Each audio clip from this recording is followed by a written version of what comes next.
Hi, in the following video tutorial, I'm going to show you how to search JSTOR, one of the more common, more popular library databases, especially for literature research.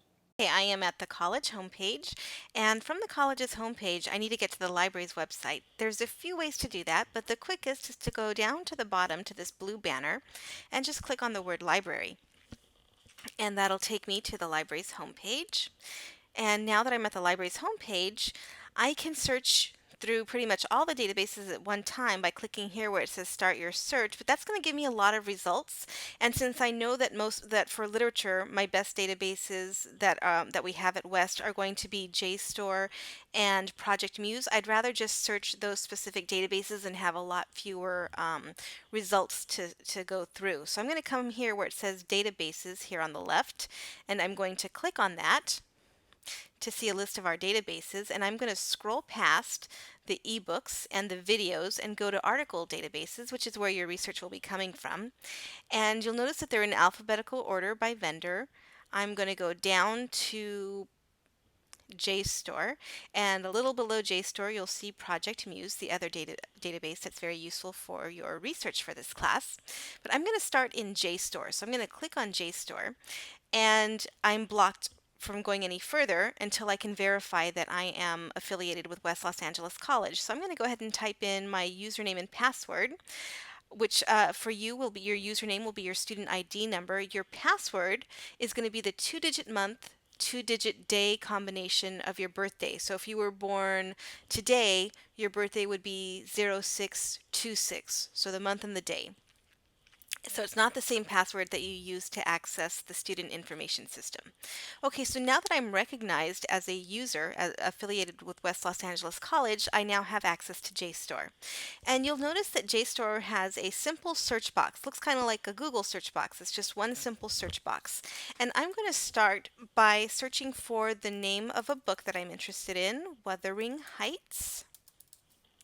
And I'm going to click on search, and I have 3,967 results, which is kind of a lot to search through. So I want to think of ways that I can narrow this so that I have fewer to search through, because probably not all 3,967 will be useful. So one thing I can do is Wuthering Heights is it's one thing, it's one title. Even though it's made up of two different words, it's still a single idea, a single thing. So I'm going to put Wuthering Heights in quotation marks, and I'm going to click on search to see what this does to my results. And I brought it down a little bit. I went from 3,967 to 3,939. So I did bring it down a little bit because by putting it in quotation marks, by doing this exact phrase search, I'm letting the database know that I only want to see results if these two words are in there exactly like this, with the word wuthering before the word heights, and both words are present. They're in that exact order right next to each other. Okay, so I brought it down a little bit, but not significantly. So I still have a lot of results to look through. So I'm going to go back to my search page, but this time, instead of sticking with my simple search box here, I'm going to go to an advanced search, and almost every database will have an advanced search feature, including Google, which is just a giant database. So an advanced search will it will help you guide your research. So it'll do that partially through the use of what we call Boolean operators like and or, which will help you to refine your search and form a more sophisticated search so that you can find more relevant information. So I'm going to stick with Wuthering Heights, which is still an exact phrase, so I'm going to put that in quotation marks. But I'm going to add, let's try setting. I'm going to add the word setting, and I'm going to click on search. So before I had 3,939 results, but now I'm adding a second keyword. I'm adding a second concept. I'm telling the database it's not enough for the article to be about Wuthering Heights, it also has to talk about setting.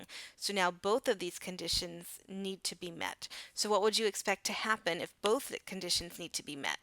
Let's click on search, and I'm down to 1,111 results. So I brought it down by about a third, down to about a third, by adding that second element, and they should be more specific now. They should be more relevant, and the article should be more specific. Okay, so that's what and does. You use that to add the second concept, the second idea for your research. So I'm actually going to do a brand new search back at the JSTOR search screen, and I'm going to try another search. This time I'm going to search for sleepwalking, and when I search for sleepwalking, I have 1,582 results. But I am recalling that there's another common term for sleepwalking. So I'm going to actually I'm going to go back to my search screen, and I'm going to go into advanced search this time. And I'm remembering that sleepwalking is also called somnambulism. So before I used and to let the database know that I wanted both elements to be present in my results. I wanted both terms to be used. But now I actually want either one of these terms to be used. So I don't need to see both in the same article. Either one is fine because they mean the same thing. So I'm going to change the and to or, and I'm letting the database know that I want to see the article regardless of whether the author is using the term sleepwalking or the term somnambulism, because they mean the same thing. So I would expect, since I'm saying that either one of these is fine, I would expect to see more results.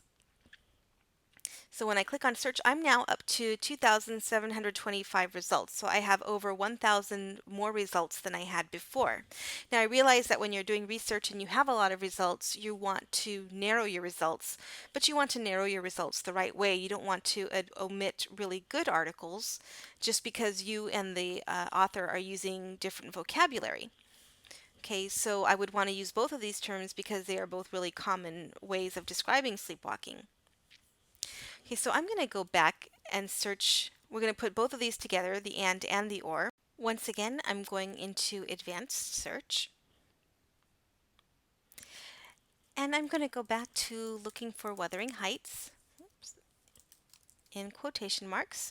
And let's fix their autocorrect. And I'm going to add setting.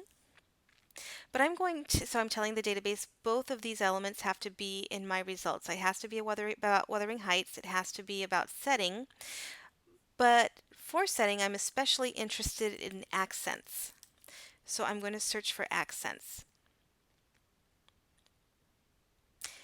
And I have 67 results, which is not too bad.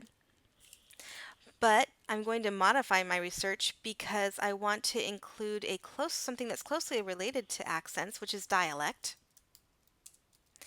So dialect is a bit of a broader term, and I'm interested in in language in general. So I want to capture articles that talk about accents or that talk about dialect. Either term is fine with me.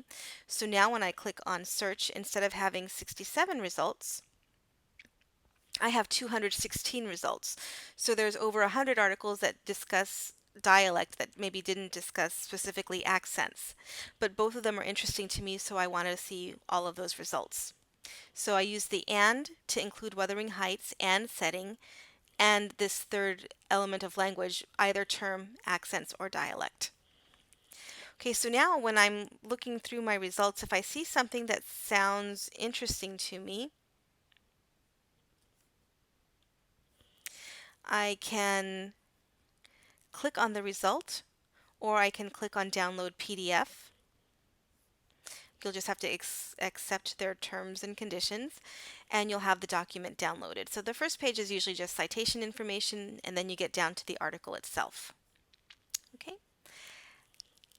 And you also have, most databases will have a citation feature where you can click this on cite this item, and you could, in theory, copy and paste this into your Works Cited page, but I would also caution you that this is just a machine-generated citation. They often contain mistakes, so I would still have your MLA style guide next to you or your West writing guide next to you to correct any mistakes that might be in the article.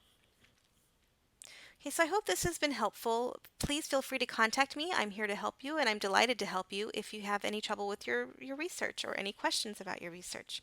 Thanks so much.